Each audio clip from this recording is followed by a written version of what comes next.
Morning. I mean, we talk a lot about accountability in our organization, and it starts with me. You guys asked me to be here and answer questions, so that's what I'll do. If you're looking for me to be panicking or overreacting because of the last few games, that's not my style, but happy to answer questions. Kevin, you've got 11 wins in 26 games. You're 12th in the East. You're 23rd in the league right now. You're coming off, you're 3 days removed from one of the most disgraceful losses in the history of the franchise. Why is your team so mentally fragile, and what are you going to do about changing the composition of this mix? Yeah, I think the Colorado game is it's tough. That's one of those games that they wins and losses at the end of the day all count the same, but those ones hurt. And yeah, there's a lot of reasons, I think, as you watch the video and you go back that we unraveled, and we need to learn from that and be better. I think if I'm looking to the positives of, you bring in Lindy, new system, we're 26 games into the year. Some of the stuff that I look at trying to judge our team, there's some positives there and reasons to believe that we're going to take some steps, which we need to. We're not happy with where we are. We need to get better. But, you look at, even strength, expected goals for, goals against, we're right where you want to be a playoff team. We're surrounded, I think it's Jersey, Dallas, LA, maybe there's just good teams in that mix right with us. So there's some things that I look at when you try to step back and zoom out and take some of the emotion out that are positive signs. Whether it's the Islanders loss or the Colorado loss, or honestly just some of these games where you see the lapses, the extended lapses, your most experienced forwards are typically not the ones that are sort of unraveling in these moments. It's your younger guys who are kind of repeating the same mistakes, turning the puck over in the neutral zone, and really just not following the game plan that Lindy presents to them on a night in and night out basis. So what's your level of concern about just the waves, those kind of the roller coaster that group is kind of going through right now, and does it make you sort of reconsider how you're going to handle younger players and promoting them to the NHL in the future, since it's not easy to win this league, and development's not linear, especially when you're doing it up at this level? Well, you just answered your own question. I mean, development is not linear. There's ups and downs, and you have to understand that when you're building your team, that you're going to go through that when you have young players in the lineup. And I'm a firm believer there's no better way to learn than to go through it and experience things. And you can use Kulik on a 2-on-1 last night. He's a shooter, and yeah, I think he shoots the puck there. He scores more often than he doesn't, and that's just the learning part. So you live with those things, but no, you have to go through it. You have to get better. We're 26 games in, and you're going to have ups and downs. And you look at where we are. You think about probably from wherever the Rangers, all the way towards the bottom of the Eastern. All these teams are really tight, going through similar things, good stretches, bad stretches, within games, good stretches, bad stretches. And our job, as management staff or the coaching staff, is to clean up some of these things, get more consistent, and find ways that you come out of games with 2 points. You look at last night, did a lot of good things. I'm not sure we gave up a scoring chance in the third period, or at least a grade A scoring chance. You have 3 2-on-1s in overtime. We don't capitalize, and they go down the other end and do. So we need to get better. Instead of young players, it's a big picture type of thing. For your core group, I'm looking at like two years, 2 full years and a quarter of this season. When you look at the whole picture of what they've done and how they've performed, do you look at it at all and say, I might have to make some changes in the core group that you have set? Just looking at everything they've done from 2 years ago, where many of them had career years, to last year to this year. You're talking about just in general, not like just a young core. That you've locked up, many of them, and Yeah. when you look at that group, what are your thoughts? And are your thoughts maybe you might have to change something? Well, you're always evaluating. I mean, you're always looking at every possible scenario to improve your team. And like I think I've been pretty consistent with how I've said to you guys that nothing should be off the table. We should be in every conversation, which we are, and evaluating, is there ways to help your team improve, and if there are, then we'll attack it. I mean, you look at, I think just philosophically, Paul, how set out to build this franchise is you have to draft and you have to develop well, and we're in that process. And when development sometimes means some rough times, like we've talked about, with Lance's question. But I truly believe if you draft well, you develop well, you work through some of the growing pains, and you can get a team in a good spot with the people that you've kind of brought up through your system, it gives you an advantage. And then you round it out. I mean, you look with trades, you look to see if there's ways to help your roster, supplement your roster. I mean, I think you look at our roster right now with Byram, Greenway, Tuck, Krebs, Malenstein, there's probably another one or two I'm forgetting, McLeod. Those are all guys that we traded for that come in and play roles on your team. So you're trying to add to that group. And, I mean, honestly, Paul, like, this is not a time, we're not a destination city right now where you're going to be able to go out and get UFAs that are the key guys. And I just don't think that's the way to build a sustainable winner. So you evaluate your core, you look for trades that you can have players that can grow with you and add to your team. If there's UFAs that you can add that make sense, that work, of course you're going to be open to doing that. So that's what we're in the process of. But to circle back, yeah, you always look at everything, and if there's ways to improve, we'll do it. So 2016, some of those younger, players, your average age is still the youngest in the league, and it's hard to go back and find teams that have an average age under 26 and make the playoffs. So how do you square that roster building strategy with the idea that you're trying to win now, as you said? Yeah, well, we should have signed Craig Anderson, and he's 40, and then it would have added a year, and then you wouldn't answer the question. 6 players that are, 23 and under? Yeah, and that's exactly what I told you. When you're going to make a decision to build a franchise, sustainable success over year after year, you're going to have to go young. And you're going to have to give players the opportunity to, battle through some of the ups and downs. I believe our roster is talented. We should be a team that is competing and in the playoffs. I've said that since the summer. I truly believe that. And in saying that, you're going to have, when you have a young roster, you're going to have mistakes, and we have a new coach that's putting in certain types of intricacies into the system. We're 26 games in, so that's why I said in the beginning, I'm not happy with where we're at, but we're not going to panic, we're not going to overreact, we're not going to make a knee-jerk decision or reactionary trade that sets you back. We have to look at things that we think are going to improve our team, and we'll act on it. So 26 games into the season. To a fan base. Let's go with Bill, please. Yeah, Thank let you. Bill. So 26 games, more than a quarter into the season. What has been Lindy's impact? What has he changed? What's different? Well, I do think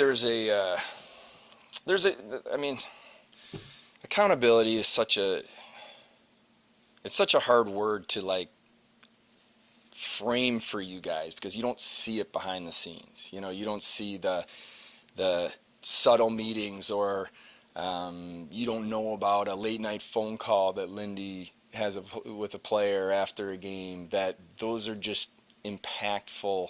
His experience, when to maybe not practice versus practice, and just all those types of things. I think there's been a huge impact, and like I said, I mean, to win in this league, really win in this league, you have to be defensively sound. You have to play with structure. You have to be able to play and find ways to get points when you maybe don't have your energy or your A game, so to speak. So those are all the things I think Lindy's done a really good job of. But like I said, it is a process, and their coaches are working through that right now with their players, and there's a little bit of learning curve that I think our team's going through. But I think they would all stand up here and say that we need to take a step for sure.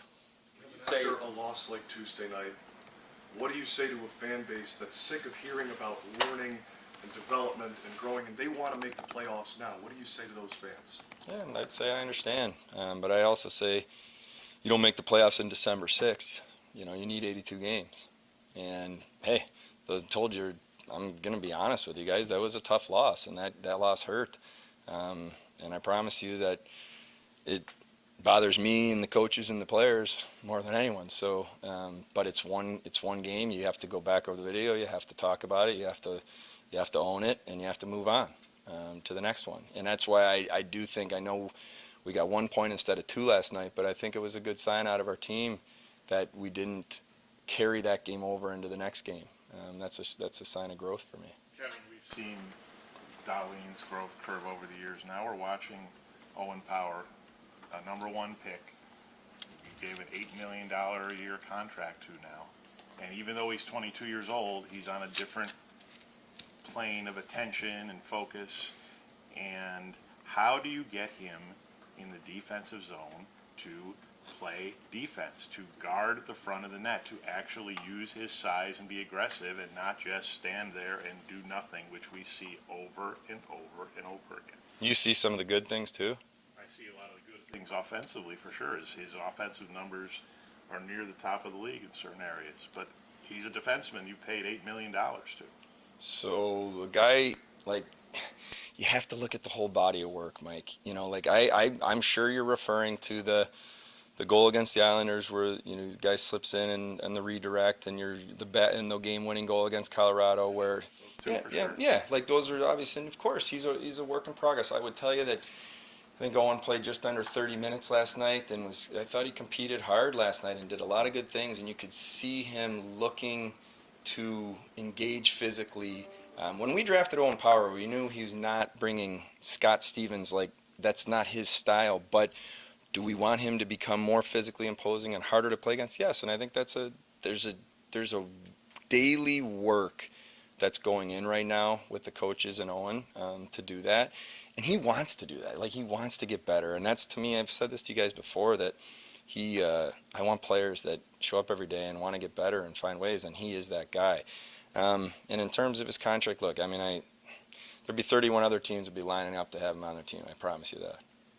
Kevin, when you say that this is not a destination city, I understand where you're coming from with that. When it comes to players who are UFA or players who maybe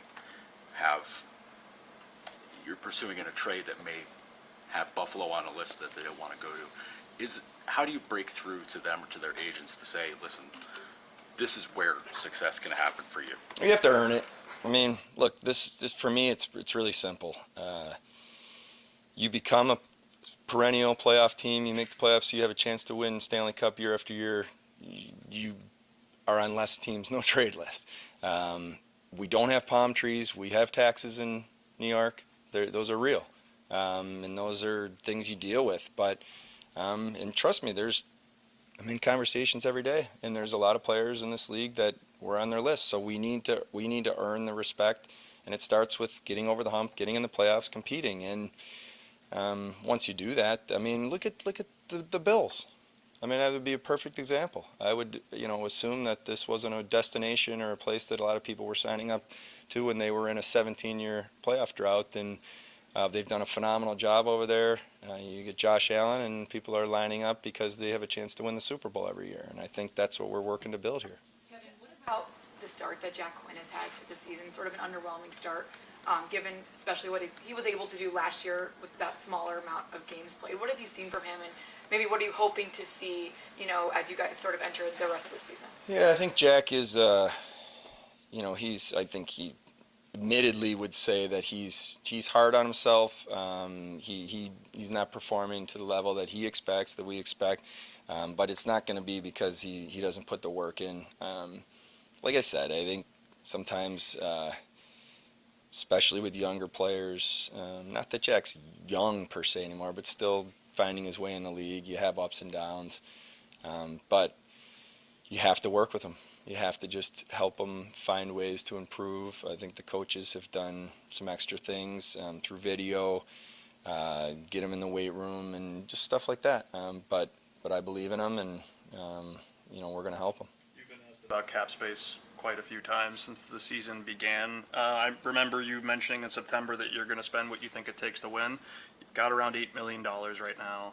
and this is the 1 year when the buyout of Jeff Skinner, you've got a little bit more runway here. Based on what you've seen through 25 or so games, I know you're not going to help yourself in trade negotiations by announcing it to us, but I'm just wondering, do you feel a greater sense of urgency to use, and it's almost 10% of the cap that you have available to you at this point?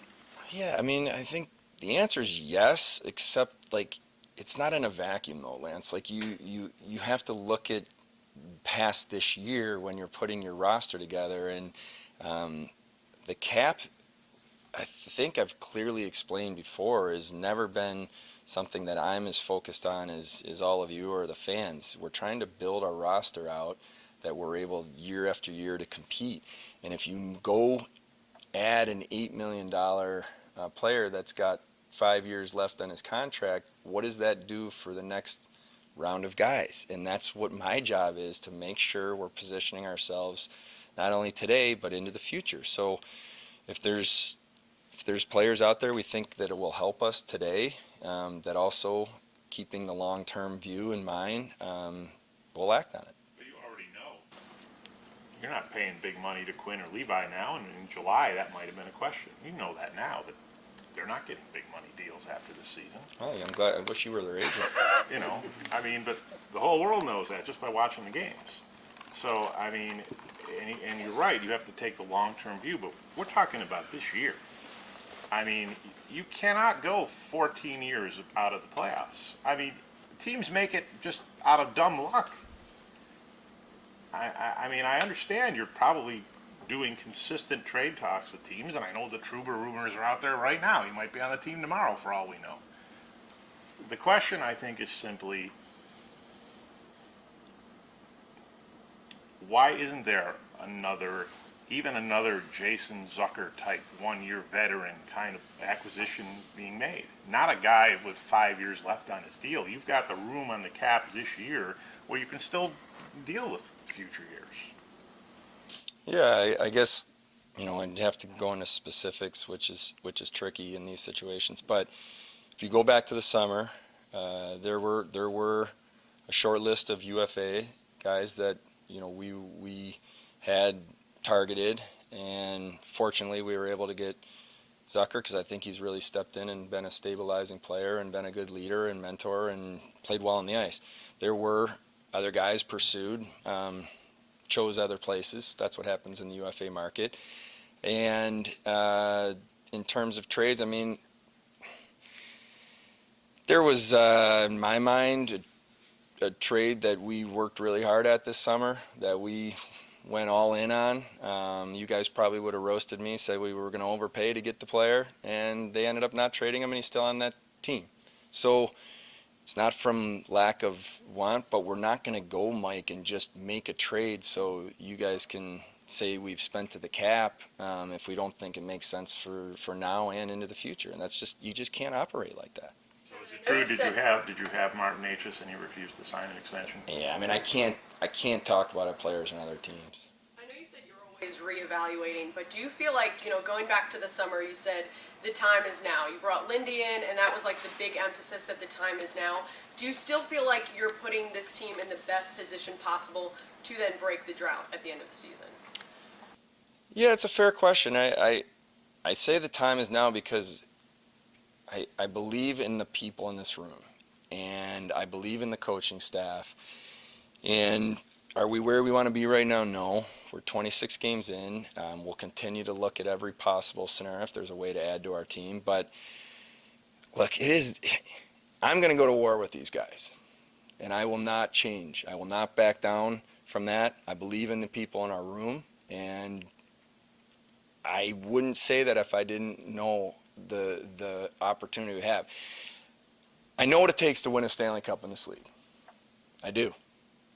And it's not easy, and you have to be really diligent with the decisions you make, and you have to put your team in the best position, which we're going to continue to talk about and debate, and you're going to work at things, and certain things unfortunately don't end up working out, and certain other opportunities and doors do, and they will open. So we'll stay on top of that. But do I believe in this team, and do I believe we're going to be a team that takes a step here? I do. believe in the coaching staff. I don't think we ever asked you in the summer how you arrived at the decision to not bring in any assistants from the outside. It was just Lindy, and then obviously promoting Seth, but he was within the organization. How did you arrive at that decision? Yeah, Lindy and I, talked about that when we were going through the process. He asked a lot of questions about the staff and the roles. I gave him my honest feedback, and I asked him, I mean, you've been around a long time. You've one of the all-time longest tenured coaches. Like, if you have people that you want to be here, then let's talk about that. And Lindy was very, very adamant. He wanted to get to know the current people, and we would talk back and forth, and we arrived with the staff that we have currently in place. And I think Lindy ultimately, if he didn't feel comfortable with the people in the room, then they wouldn't be in the room, and we would talk about it. But we have an excellent coaching staff, and I think if you asked every one of the players in there, they'd say the same thing. Last one.